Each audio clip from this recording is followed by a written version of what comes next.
মুসলমান ইমানদার, কেন মদিনায় যাবেন? আপনার কাছে আমি নবীর একটা হাদিসে মোবারকা শোনায়া দেই। আল্লাহর নবী বলে, মান যারা কবরি ওয়াজাবাত লাহু শাফাআতি ইয়াউমাল কিয়ামা। যেই ব্যক্তি আমি নবীর রওজা মোবারক জিয়ারত করলো, তার জন্য সুপারিশ করা আমি নবীর জন্য অত্যাবশ্যক হয়ে যায়।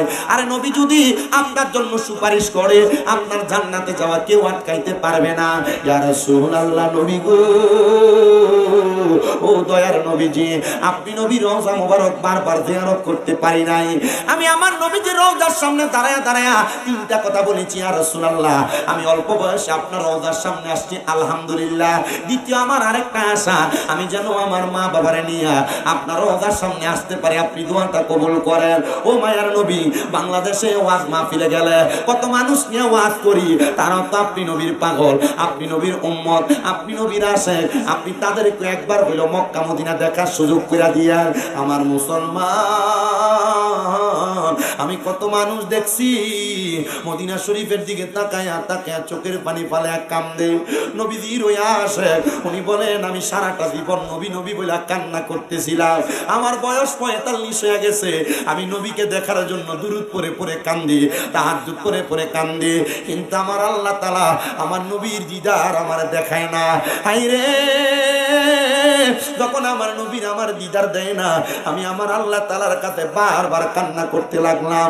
আমার বয়স 45, আমি নবীর কাছে যখন বারবার কান্দি, আল্লাহর কাছে বারবার কান্দি, আমার নবীর দিদার যখন আমি পাই না, আমি বিবাহ করলাম না। আমি হঠাৎ একদিন 45 বছর বয়সে রাগান্বিত হইয়া আমি চিন্তা করলাম আর বলতে লাগলাম, 45 বছর বয়স পর্যন্ত যেহেতু নবী নবী বইলা ডাকছে, নবীর দিদার পাই নাই, আজকে আমি আর নবী নবী বইলা ডাকবো না। তিনি বলেন, আমি যখন ওই দিন নবীরে না ডাইকা তাহাজ্জুদ নামাজ না পড়া আমার ঘরের মধ্যে ঘুমায়া গেলাম, এমন টাইমে আমি দেখলাম আমার একটা অন্ধকার ঘর নূরের আলোতে ঝলমল ঝলমল করতেছে। আমি আমার এই ঘরটা দেখলাম, আমি নূরের আলোতে চোখ খুলতে পারতেছি না। আমি হঠাৎ করে তাকে রইলাম, কিন্তু আমার এমন আলো আমার চোখের মধ্যে লাগে, আমি বুঝতে পারলাম না এটা কিসের আলো, যে আলোর কারণে আমার চোখটা খুলতে পারতেছি না, আর চোখে আমি দেখতেছি না। আমি প্রশ্ন করলাম, কে আমার ঘরের মধ্যে তোমরা আলো জ্বালাইলা? আমার কেউ কোনো জবাব দেয় না। আমি হঠাৎ করে তাকে দেখলাম সাদা রঙের পোশাক পরা, মুখের উপরে কাপড় দেওয়া, আমার সামনে এসে আমার মাথাটার মধ্যে হাতটা বুলিয়ে দিতেছে। প্রশ্ন করলাম, কে আপনি?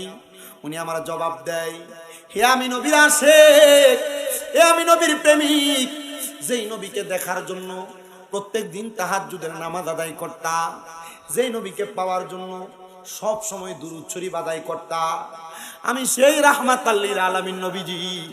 তুমি উম্মতে মুহাম্মদীকে দেখার জন্য তোমার ভাঙ্গা ঘরের মধ্যে হাজির হয়ে গেছি। ইয়া রাসূলুল্লাহ, নবী, এতদিন পর্যন্ত আপনাকে এত টাকা ডাকলাম, আপনি আমার কাছে আসলেন না। ইয়া রাসূলুল্লাহ, এত ইবাদত করলাম, আপনি নবীর দিদার পাইলাম না। কিন্তু আজকে যে আমি ডাকলাম না, জিদ করে রাগান্বিত হয়ে ঘুমায়া গেলাম, আপনি নবী দেখা দিলেন। আমার নবী ডাক দিয়ে বলতে দেন, আমার পাগল, তুমি যখন আমি নবীকে মোহাব্বত করে করে ডাকতা, আমি নবী রওজা মুবারকের মধ্যে থেকে থেকে তোমার মধুর কণ্ঠের আওয়াজ শুনে শুনে আমি নবীর কলিজা ঠান্ডা হইয়া যাইতো। ওরে শুনছনি রে জংলার পাখি, আরে কেন করো ডাকা ডাকি, আরে জঙ্গলে থাকিয়া বুঝি দেখছো নবীরে, বলেন জংলাতে থাকিয়া বুঝি দেখছো নবীরে। ইয়া রাসূলুল্লাহ, শুধু নাম শুনি কানে, বলেন ইয়া রাসূলুল্লাহ শুধু। আমার মুসলমানেরা, দুরূদ শরীফের ব্যাপারে ছোট্ট একটা ওয়াক্য আপনাদেরকে শোনাই। আল্লাহর নবীর একজন প্রখ্যাত আশেকান, যিনার মনে বড় শখ ছিলেন উনি ইন্তেকালের আগে নবীর দিদার পাবেন। আপনাদের দিদার পাইতে মন চায়? কথা বল না, দিদার পাইতে মন চায়? নবী দিদার পাওয়ার একটা আমলের কথা বলে দিব আজকের ওয়াজ। আল্লাহর নবীর দিদার পাওয়ার জন্য কান্দেন। আর আমি নিজে গত বছর যখন মদিনা শরীফ গিয়েছি, মদিনা শরীফ যাওয়ার পর আমি আল্লাহর হাবিবের রওজার দিকে তাকায়া তাকায়া দোয়া করেছি, ও আল্লাহর হাবিব, আল্লাহ তাআলার অশেষ রহমতে আপনার রওজার সামনে আইসা দাঁড়ানোর ক্ষমতা আল্লাহ তাআলা আমারে দিয়েছেন। কিন্তু নবীজি গো, আপনার রওজার সামনে যে দাঁড়ায় দাঁড়ায় সালাম দেই, কাফেররা আপনি নবীকে দেখেছে, মুনাফিকরা আপনি নবীকে দেখেছে, কিন্তু আপনি নবীর উম্মত। আমি যদি আমার মরণের আগে আপনি নবী আমি না দেখতে পাই, আমার তো কলিজা ঠান্ডা হবে না। ইয়া রাসূলুল্লাহ, ইয়া হাবিবাল্লাহ, আমার মরণের আগে একবার আপনি আপনার রওজা মুবারক থেকে আমারে দেখা দিয়েন। আল্লাহর নবী রাহমাতুল লিল আলামিন নবীকে দেখার একটা উত্তম আমল, দুইটা উত্তম আমল। এক নাম্বার উত্তম আমল হলো সালাতুত তাহাজ্জুদের নামাজ, আর দুই নাম্বার উত্তম আমল হলো নবীজির উপর বেশি বেশি দুরূদ শরীফ আদায় করা। আর আশিক তো সুরে সুরে নবীকে দেখার জন্য কত সুন্দর লাগতেছে। মদিনা মদিনা আশিক ও মুমিনের ঠিকানা, বলেন মদিনা মদিনা আশিক ও মুমিনের ঠিকানা। হায়রে দিদার চেয়ে কাঁদো তোমরা, দিদার চেয়ে হও না নবীর দিওয়ানা। মদিনা মদিনা আশিক ও মুমিনের ঠিকানা, বলেন মদিনা মদিনা আশিক ও মুমিনের ঠিকানা। হায়রে জালালউদ্দিন সুয়ুতি ৭৫ বার দেখলো নবীজি, বলেন জালালউদ্দিন ৭৫ বার দেখলো নবীজি। এতবার দেখিয়াও নবী, এতবার দেখিয়াও নবী, তৃপ্তি তাহার হলো না। মদিনা মদিনা আশিক ও মুমিনের ঠিকানা, বলেন মদিনা মদিনা আশিক ও মুমিনের ঠিকানা। হায়রে দিদার চেয়ে কাঁদো তোমরা, দিদার চেয়ে কাঁদো তোমরা, হও না নবীর দিওয়ানা। মদিনা মদিনা আশিক ও মুমিনের ঠিকানা, বলেন মদিনা মদিনা আশিক ও মুমিনের ঠিকানা। হায়রে কালো হাবশি বেলালে ভালোবাসলো ওই পাগলে, বলেন কালো হাবশি বেলালে ভালোবাসলো ওই পাগলে। ইসলামের প্রথম মুয়াজ্জিন, ইসলামের প্রথম মুয়াজ্জিন বানাইলেন রাব্বানা। মদিনা মদিনা আশিক ও মুমিনের ঠিকানা, বলেন মদিনা মদিনা। নবী আমার বলে উম্মত, আমি নবীর চেহারা মুবারক এত তাড়াতাড়ি দেখতে পারবা না। আমি নবীর এমন ভাবে স্মরণ করবা, আমি নবী নিজেই তোমার চেহারা মুবারক দেখাবো। তবে বয়স যেহেতু ৪৫ হয়ে গেছে, আমি নবী তোমার কাছে একটা ওসিয়ত করলাম। কি ওসিয়ত? বাবারে, এখন তুমি বিবাহ করো, সংসার করো। ইয়া রাসূলুল্লাহ, ইয়া হাবিবাল্লাহ, আমি বিবাহ করলে, সংসার করলে তো আপনি নবীর দুরূদ বেশি পড়তে পারবো না, আপনি নবীর বেশি বেশি স্মরণ করতে পারবো না। আল্লাহর নবী ডাক দিয়া কয়, এ পাগল, যদি বিবাহ করার পরে আল্লাহ তাআলা তোমার হাতে একটু সময় দেয়, ওই অল্প সময় দিয়া আমি নবীরে মুহাব্বত নিয়ে স্মরণ করবা। আমি নবীরে কেউ যদি মুহাব্বত নিয়ে স্মরণ করে, আমি নবী রহমাতাল লিল আলামিন নবীজি সে কোন জায়গায় বসে আমি নবীরে স্মরণ করে, আমি সেই জায়গা চিনি। কে আমি নবীকে স্মরণ করতেছে, আমি তার নাম জানি, আমি তার বাবার নামও জানি। বলে হুজুর, আমার নবীর উপর দুরূদ পড়লে না ফেরেশতারা নিয়ে পৌঁছায়। হ্যাঁ হ্যাঁ, এটাও একটা হাদিস, ওইটাও একটা হাদিস। আমার নবীর প্রতি কেউ যদি দুরূদ পড়ে, এই দুরূদটা ফেরেশতারা নিয়ে পৌঁছায়। কিন্তু আমার নবীর প্রতি কেউ যদি মুহাব্বতে দুরূদ পড়ে, আমার নবীকে আমি তারে চিনি, তার বাবার নামও জানি। সে ডাক দিয়ে ইয়া রাসূলুল্লাহ, বুঝতে পারলাম এমন কোন হাদিসের আমল হবে যে হাদিসের আমলের মাধ্যমে আপনি নবীর দুরূদ আদায় করাটা আমার জন্য ইবাদতে মশগুল হবে। আমার নবী বলেন, আনাস ইবনে মালিক রাদিয়াল্লাহু তাআলা আনহুর হাদিস।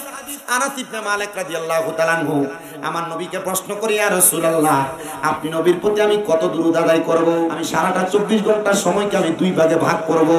এক ভাগ আপনি নবীর উপর দুরূদ আদায় করব, আরেক ভাগ আমি আমার দুনিয়ার সময় কাটাবো। আল্লাহর নবী বলেন, আলহামদুলিল্লাহ, তবে এর চাইতে বেশি পড়তে পারলে আরো ভালো। ওই সাহাবী আনাস ইবনে মালিক বলি, ইয়া রাসূলুল্লাহ, তাহলে আমি পুরাটা সময়কে ৩ ভাগে ভাগ করব। আমি ২টা ভাগ সময় আপনি নবীর প্রতি দুরূদ পড়ব, এক ভাগ সময় আমি আমার দুনিয়ার কাজের জন্য রাখবো। আমার নবী বলে আলহামদুলিল্লাহ, এর চাইতে বেশি পড়লে আরো ভালো। হযরত আনাস ইবনে মালিক বলে ইয়া রাসূলুল্লাহ, তাহলে 4 ভাগ কইরা 1 ভাগ আপনি নবী আমি দুনিয়ার কাজে কাটাইবো, আর 1 ভাগ আপনি নবীর উপর দরুদ পড়ব। আমার নবী বলে এ আনাস ইবনে মালিক আলহামদুলিল্লাহ, তবে আমি নবী ঘোষণা করলাম এর চাইতে বেশি পড়তে পারলে আরো ভালো। আনাস ইবনে মালিক রাদিয়াল্লাহু তাআলা আনহুর হাদিসটাকে নকল করে হযরত আব্দুল ইবনে আব্বাস রাদিয়াল্লাহু তাআলা আনহু বলেন, আমি আমার নবীকে বললাম ইয়া রাসূলুল্লাহ, ইয়া হাবিবাল্লাহ, নবী গো, আমার জীবনের বাড়তি সময়ে যতটুকু সময় আমার ব্যতীত খালি থাকবে, আমি প্রত্যেকটা সময় আপনি নবীর উপর দুরূদ শরীফ আদায় করে করে কাটিয়ে দিব। বলেন সুবহানাল্লাহ। এ মুসলমান ইমানদার, ওই ব্যক্তি বলেন আল্লাহর হাবিবের ইশারা মোতাবেক আমি বিবাহ করলাম। বিবাহ করার পরে আমার একটা সন্তান দুনিয়াতে জন্ম নিল, কিন্তু জন্ম নেওয়ার 2 মাসের মাথায় আমার স্ত্রী ইন্তেকাল করলো। আমি চিন্তা করলাম আমি আরেকটা বিবাহের মধ্যে লিপ্ত হব না, আমি আরেকটা বিবাহে লিপ্ত হইলে আমার এই সন্তান এবং পরবর্তী বিবাহের কারণে আমার পরিবারটা এলোমেলো হবে, এটার কারণে আমার ইবাদতের মধ্যে বিঘ্নতা ঘটবে। ও মুসলমান, আপনারা যারা এখানে মুরব্বীরা বসছেন, অনেকেই আছেন আপনারা স্ত্রী হারায় ফেলছেন, অনেকে চিন্তা করে করে আবার দ্বিতীয় বিবাহ করেছেন। দ্বিতীয় বিবাহ করা স্ত্রী ইন্তেকালের পরে এটা গুনার কাজ নয়, ভালো কাজ, সওয়াবের কাজ। তবে আল্লাহর হাবিব সাল্লাল্লাহু আলাইহি ওয়াসাল্লাম নবী বলেন, কোন পুরুষ অথবা মহিলার স্বামী পুরুষের স্ত্রী মারা যাওয়ার পরে ওই পুরুষ যদি তার স্ত্রীর কথা মুহাব্বত মনে নিয়ে আর কখনো বিবাহ না করে, আল্লাহর দরবারে তার স্ত্রীর জন্য দোয়া করে, আমার আল্লাহ তাআলা ওই স্ত্রীটাকে 40 জন জান্নাতের হুর গিলমানের সর্দারিনী বানায়া ওই পুরুষের খেদমতে জান্নাতের মধ্যে হাজির করায়া দিবে। জোরে জোরে বলেন সুবহানাল্লাহ। আর কোন মহিলা স্বামী ইন্তেকাল করার পরে ওই মহিলা যদি তার স্বামীর কথা চিন্তা করে আর বিবাহ না বসে, আল্লাহর নবী বলেন ওই মহিলা যদি তার সন্তানদেরকে মায়া করে, সন্তানের উপর আদরের নজর দেয়, আদরের হাত বুলিয়ে দেয়, আমার আল্লাহ তাআলার রহমতের ছায়া ওই মহিলাকে দান করেন। আরো জোরে কর না। আমার মুসলমান ইমানদাররা, তিনি বলেন আমার স্ত্রী ইন্তেকাল করার পরে আমি আর দ্বিতীয় বিবাহ করলাম না। শর্ত হলো আমি যদি দ্বিতীয় বিবাহ করি আমার ইবাদতে ব্যাঘাত ঘটবে। উদ্দেশ্য ভালো, উদ্দেশ্য কি? আমার ইবাদতে ব্যাঘাত ঘটবে। পর্দার অন্তরালের মহিলারা চিন্তা করবো, দেখ শুনি এটা কেমন ওয়াজ করে, এই ওয়াজ তো কোনোদিন বাপদাদার গত শুনি নাই। না গো মা, ইসলামী শরীয়ত আপনি শোনেন আর না শোনেন, এটা আপনাকে মানতেই হবে। এতে পুরুষ মানুষের টাকার অভাব নাই, একটা স্ত্রী আছে, তার যেই অর্থ সে চাইলে 2টা 3টা স্ত্রী লালন পালন করতে পারবে। বাংলাদেশের মহিলাদের এমন স্বভাবে রূপান্তর হয়ে গেছে, এরা কখনো তাদের স্বামীকে দ্বিতীয় বিবাহের অনুমতি দিবে না। এ মা, আপনি অনুমতি দেন আর না দেন, ইসলামী শরীয়ত তাদেরকে বিবাহ করার আদেশ দিয়েছে যদি সামর্থ্যবান হয়, যদি ইনসাফ করতে পারে। কিন্তু মহিলারা স্বামীকে অন্যের কাছে বিবাহ দেওয়ার জন্য আরেকটা সতীন করে আনবে চিন্তা করে বিবাহ দেয় না। ভাগ বেশি দেওয়া লাগবে, স্বামী বেশি সময় তার কাছে কাটাবে। কিন্তু মহিলা জানে না, যদিও 2টা বিবাহ স্বামীকে করাইতে পারে, স্বামীটা অন্য আরেকটা 3য় মহিলার দিকে তাকাবে না। 2টা মহিলাকে কন্ট্রোল করতে যায় সে তার সংসারের বেড়াজালে আটকে থাকবে, আর এই সংসারের বেড়াজাল তাকে গুনাহ থেকে বাঁচিয়ে রাখবে। মারহাবা করেন না মারহাবা। কিন্তু মা বোনেরা রাগ করতে পারে না, মুজিরা রাগ করার কোনো কিছু নাই। ইসলামী শরীয়ত মানলে আপনার লাভ, না মানলে আপনার লস। মানবেন কিনা আপনার ব্যাপার। উনি বলেন আমার ইবাদতের বিঘ্নতা ঘটবে, জন্য আমি আর বিবাহ করি নাই। ওনার সন্তানকে উনি আস্তে আস্তে করে লালন পালন করতে লাগলেন। সন্তানের বয়স যখন 13 বছর, সন্তান ডাক দিয়ে বলেন আমি আমার জন্মের পর থেকে আমার আব্বাজানকে দেখে এসেছি। আমার আব্বাজান শুধু ইয়া রাসূলুল্লাহ সাল্লাল্লাহু আলাইকা ইয়া রাসূলুল্লাহ বলে বলে কান্না করে আর জিকির করে। জিজ্ঞাসা করলাম, হে আব্বাজান, নবী নবী বলে বলে আপনি কেন বারবার ডাকেন? আপনি কি নবীর জন্য এত পাগল, নবীর জন্য এত দেওয়ানা? আজকে যে ফরাদাবাদের মানুষ নবীর শানে এত সুন্দর মাহফিল সাজাইলো, কবরবাসী স্মরণে মাহফিল সাজাইলো, তাদের একটাই উদ্দেশ্য, ফরাদাবাদ এলাকার যত মানুষ কবরে, ফরাদাবাদ এলাকার যত মানুষ কবরের বাসিন্দা, তারা যেন মরার পরে, কবরে যাওয়ার পরে নবীজির সুপারিশ পায়। কথা কন্যা ঠিক কিনা? সন্তান বলে আব্বাজানকে বললাম, বাবা আপনি নবীকে পাওয়ার জন্য হয়তো বারবার নবী নবী করেন, নবীর উপর দুরূদ পড়েন, তাহাজ্জুদের ইবাদত করেন। বলে হ্যাঁ এ আব্বা ঠিক আছে, আপনি যেহেতু দুরূদ পড়েন আমি পাশের ঘরে যা একটু আরাম করি। সন্তান বলে আমি যদিও পাশের ঘরে থাকতাম তবু আমার আব্বাজানের দুরূদ শরীফের আওয়াজ আমি শুনতে পাইতাম। আমি হঠাৎ করে একদিন আমার আব্বাজানকে ইয়া রাসূলুল্লাহ বলে চিৎকার করে উঠতে শুনলাম। আমি দৌড়াইয়া আমার আব্বাজানের কামরার মধ্যে যাইয়া লক্ষ্য করে দেখলাম আমার আব্বাজান ওনার কাপড়গুলো একসাথে একটা গাটুরি করলেন। আমি জিজ্ঞাসা করলাম, ও গো আব্বাজান আপনি কেন আপনার কাপড়গুলা গাটুরি বাঁধতেছেন? আমার আব্বা আমার জবাব দিয়েছে, আমার রাহমাতুল্লিল আলামিন নবীজি আমার ঘুমের ঘরে স্বপ্নে আমার নবীজি রওজা মুবারকের মধ্যে আমাকে ডাক দিয়েছে। আমার নবীজি রওজা মুবারক দেখার জন্য আমি এই জন্য নবী ইয়া রাসূলুল্লাহ বলে চিৎকার করেছি। বলেন সুবহানাল্লাহ। এ মুসলমান ইমানদার, এ নবীর উম্মতের দল, সন্তান ডাক দিয়ে বলে বাবা আপনি যদি এই এলাকা ত্যাগ করে এখান থেকে মদিনাতে চলে যান আমি সন্তানকে কার কাছে রেখে যাবেন? আমি সন্তানের দায়িত্ব আপনি কাকে দিয়ে যাবেন? সন্তান এই কথার জবাব যখন বাবা দিতে পারেন না, আব্বা জিজ্ঞাসা করতেছে, হে আমার সন্তান তুমি আমাকে কি বলতে চাও একটু ক্লিয়ার করে বলো, খোলাসা করে বলো। সন্তান বলে বাবা রহমতের নবী আপনাকে ডাক দিয়েছে, আপনি যাওয়ার পর নবী দেখবেন, নবীর রওজা দেখবেন। আব্বাজি আপনি মনে করেছেন আপনি যেমন বাবা আপনার সন্তান মনে হয় তেমন হয় নাই। ওগো আব্বাজান আপনি মদিনায় যে নবীর রওজা দেখবেন। আব্বাজি আমার কি মন চায় না গো নবীজি রওজা মুবারক দেখতে। আব্বা নিয়া জানলা আমিও আল্লাহ নবীর রওজা দেখতে চাই। সন্তান বলে আমি আমার আব্বাজানকে সাথে নিয়া একসাথে রওনা করতে লাগলাম। একদিন দুই দিন তিন দিন করে আমরা 12 দিন একটানা হাঁটলাম। হাঁটার পরে আমরা একটা মরুভূমির মধ্যবর্তী জায়গায় পৌঁছাইলাম, কিন্তু এখনো পর্যন্ত আমরা মদিনার নবীর রওজার সামনে যাইতে পারি নাই। মরুভূমির সামনে যখন গেলাম আমি দেখলাম আমার আব্বাজানের শরীরটা জ্বরে পুড়ে যাইতেছে। আমার আব্বাজান পরবর্তী কদম এক মাঝে আগাবে সে শক্তি আমার আব্বাজানের নাই। আমরা তাবু গাড়াইলাম, আমার আব্বাজানকে আব্বাজানের তাবুতে রাখলাম আর আমি একটা তাবুতে অবস্থান করলাম। একটানা 3 দিন পর্যন্ত সময় যাইতেছে, কিন্তু আমার আব্বাজান তাবুর মধ্যে থাইকা শুধু আমার নবীজির দুরূদ শরীফ ইয়া রাসূলুল্লাহ জপতেছে।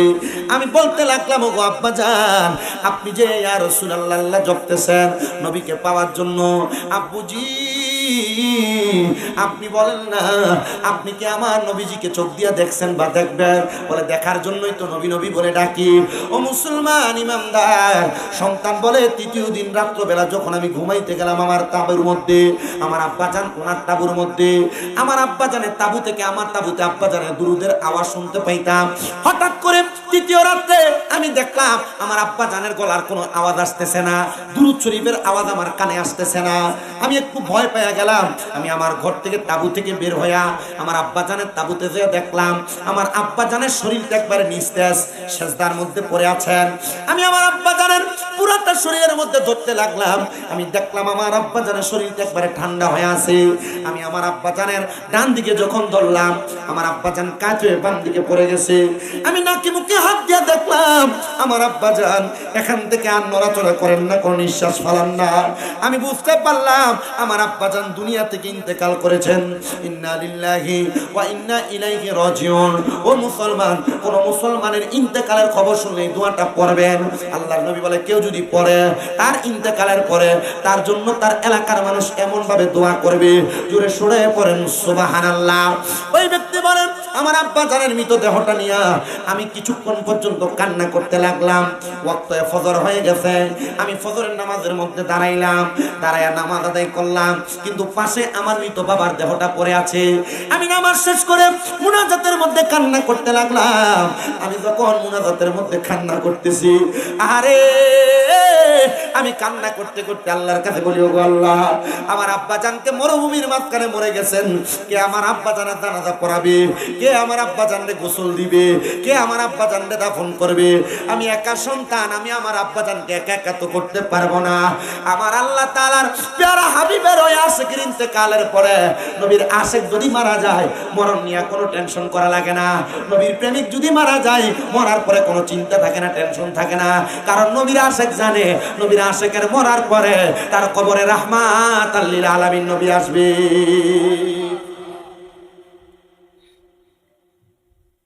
নবী আসবে, এই বিশ্বাস আছে না নাই? আহলে সুন্নাত ওয়াল জামাতের আকীদা। রাহমাতুল্লিল আলামিন নবী কবরে আসবে, প্রশ্ন করা হবে ওমান হাযার রাসূল, এই ব্যক্তিকে চিনো কিনা? আমরা নবীকে দেখে দেখে বলবো হ্যাঁ ইনি আমাদের রাসূল সাল্লাল্লাহু আলাইহি সাল্লাম। আরে আমার এক ওস্তাদ যিনি কুমিল্লা আলিয়া মাদ্রাসা আমাদেরকে বুখারীর দরজ দিয়েছেন, তিরমিজির দরজ দিয়েছেন, আমাদেরকে ইবনে নাসাই শরীফের দরজ দিয়েছেন, ইবনে মাজাহ শরীফের দরজ দিয়েছেন। ওই ওস্তাদ বলে আরে বেটা, নবীর প্রেমিক হয়ে যদি কেউ মরতে পারে, নবীর সাথে পাক্কা আশিক হয়ে যদি কেউ মরতে পারে, আল্লাহর কসম উম্মতে মুহাম্মদী কবরে যাওয়ার পর নবীকে চিনা লাগবে না। নবী বলবে এটা আমার উম্মত, হ্যাঁ আমি নবীর কুল মুবারক। আমরা নবী চিনবো কেন মিয়া? নবী তো আমাদেরকে চিনবে। নবী চিনার মতো কাজ আমাদেরকে করা লাগবে না। আপনি নবীর উম্মত দাবি করেন, আপনার মুখের দাড়ি ফোম শেভ করা। আপনি নবীর উম্মত দাবি করেন, আপনি সুদ খান। আপনি নবীর উম্মত দাবি করেন, আপনি ঘুষ খান। আপনি নবীর উম্মত দাবি করেন, পরের হক মেরে মেরে খান। আপনি নবীর উম্মত দাবি করেন, আপনি মিথ্যা কথা বলেন। কথা বলেন না এমন মানুষও আছে না নাই? নবী বলেন আমি তাদের দিকে ফিরেও তাকাবো না। নাউজুবিল্লাহ নাই? আরে নবী যদি আপনার দিকে ফিরে না থাকে আপনার কোনো উপায় আছে? আপনাদের কষ্ট হইতেছে। আমি মাইক দর্শীদের সময় তো মোটামুটি অনেক লম্বা হয়েছে না? সময় চাই লাভ নেই, অল্প সময়, তবে যতটুক সময় অতটুক সময় কথা বলে আমি আপনাদেরকে নিয়ে দোয়া করে তারপর বিদায় নিব। আল্লাহ কবুল করেন, জোরে পড়েন আমিন। ওই সন্তান যখন ফজরের নামাজের মুসল্লার মধ্যে কান্না করতেছে, কান্না করার সময় আমার মুসলমান ইমানদার কেন মদিনায় যাবেন? আপনার কাছে আমি নবীর একটা হাদিসে মোবারকা শোনায়া দেই। আল্লাহর নবী বলে মানজারা কবরি ওয়াজাবাত লাহু শাফাআতি ইয়াউমাল কিয়ামা, যেই ব্যক্তি আমি নবীর রওজা মোবারক জিয়ারত করলো তার জন্য সুপারিশ করা আমি নবীর জন্য অত্যাবশ্যক হয়ে যায়। আরে নবী যদি আপনার জন্য সুপারিশ করে আপনার জান্নাতে যাওয়া কেউ আটকাইতে পারবে না। ইয়া রাসূলুল্লাহ, নবী গো, ও দয়ার নবীজি, আপনি নবীর রওজা মোবারক বারবার জিয়ারত করতে পারি নাই। আমি আমার নবীজির রওজার সামনে দাঁড়ায়া দাঁড়ায়া তিনটা কথা বলেছি, ইয়া রাসূলুল্লাহ আমি অল্প বয়সে আপনার রওজার সামনে আসছি আলহামদুলিল্লাহ। দ্বিতীয় আমার আরেকটা আশা, আমি যেন আমার মা বাবারে নিয়ে আপনার রওজার সামনে আসতে পারি, আপনি দোয়াটা কবুল করেন। ও মায়ার নবী, বাংলাদেশে ওয়াজ মাহফিলে গেলে কত মানুষ নিয়ে ওয়াজ করি, তারা তো আপনি নবীর পাগল, আপনি নবীর উম্মত, আপনি নবীর আশিক, আপনি তাদেরকে একবার হইল মক্কা মদিনা দেখার সুযোগ করে দিয়া। আমার মুসলমান, আমি কত মানুষ দেখছি মদিনা শরীফের দিকে তাকায়া তাকায়া চোখের পানি ফালে কান্দে। নবীজির ওই আশিক, উনি বলেন আমি সারাটা জীবন নবী নবী বলে কান্না করতেছিলাম। আমার বয়স 45 হয়ে গেছে, আমি নবীকে দেখার জন্য দুরূদ পড়ে পড়ে কান্দি, তাহাজ্জুদ পড়ে পড়ে কান্দি, কিন্তু আমার আল্লাহ তাআলা আমার নবীর দিদার আমার দেখায় না। হায়রে, যখন আমার নবীর আমার দিদার দেয় না, আমি আমার আল্লাহ তাআলার কাছে বারবার কান্না করতে লাগলাম। আমার বয়স 45, আমি নবীর কাছে যখন বারবার কান্দি, আল্লাহর কাছে বারবার কান্দি, আমার নবীর দিদার যখন আমি পাই না, আমি বিবাহ করলাম না। আমি হঠাৎ একদিন 45 বছর বয়সে রাগান্বিত হইয়া আমি চিন্তা করলাম আর বলতে লাগলাম 45 বছর বয়স পর্যন্ত যেহেতু নবী নবী বইলা ডাকছে, নবীর দিদার পাই নাই, আজকে আমি আর নবী নবী বইলা ডাকবো না। তিনি বলেন আমি যখন ওই দিন নবীরে না ডাইকা তাহাজ্জুদ নামাজ না পড়া আমার ঘরের মধ্যে ঘুমায়া গেলাম, এমন টাইমে আমি দেখলাম আমার একটা অন্ধকার ঘর নূরের আলোতে ঝলমল ঝলমল করতেছে। আমি আমার এই ঘরটা দেখলাম, আমি নূরের আলোতে চোখ খুলতে পারতেছি না। আমি হঠাৎ করে তাকিয়ে রইলাম, কিন্তু আমার এমন আলো আমার চোখের মধ্যে লাগে, আমি বুঝতে পারলাম না এটা কিসের আলো, যে আলোর কারণে আমার চোখটা খুলতে পারতেছি না, আর চোখে আমি দেখতেছি না। আমি প্রশ্ন করলাম কে আমার ঘরের মধ্যে তোমরা আলো জ্বালাইলা? আমার কেউ কোনো জবাব দেয় না।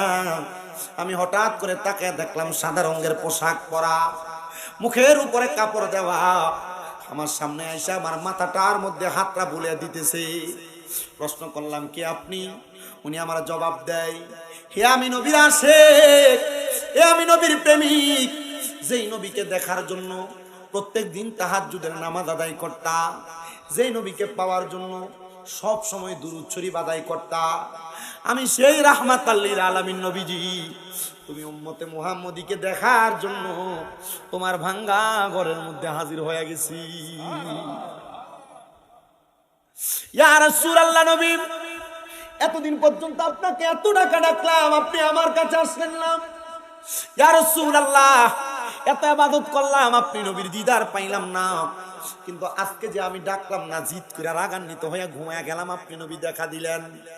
আমার নবী ডাক দিয়া বলতে দেন, আমার পাগল, তুমি যখন আমি নবীকে মোহাব্বত করে করে ডাকতা, আমি নবী রওজা মুবারকের মধ্যে থেকে থেকে তোমার মধুর কণ্ঠের আওয়াজ শুনে শুনে আমি নবীর কলিজা ঠান্ডা হইয়া যাইতো।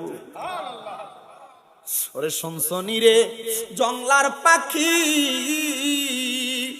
আরে কেন করো ডাকা ডাকি, আরে জঙ্গলে থাকিয়া বুঝি দেখছো নবী রে, বলেন জংলাতে থাকিয়া বুঝি দেখছো নবী রে, ইয়া রাসূলুল্লাহ শুধু নাম শুনি কানে, বলেন ইয়া রাসূলুল্লাহ শুধু।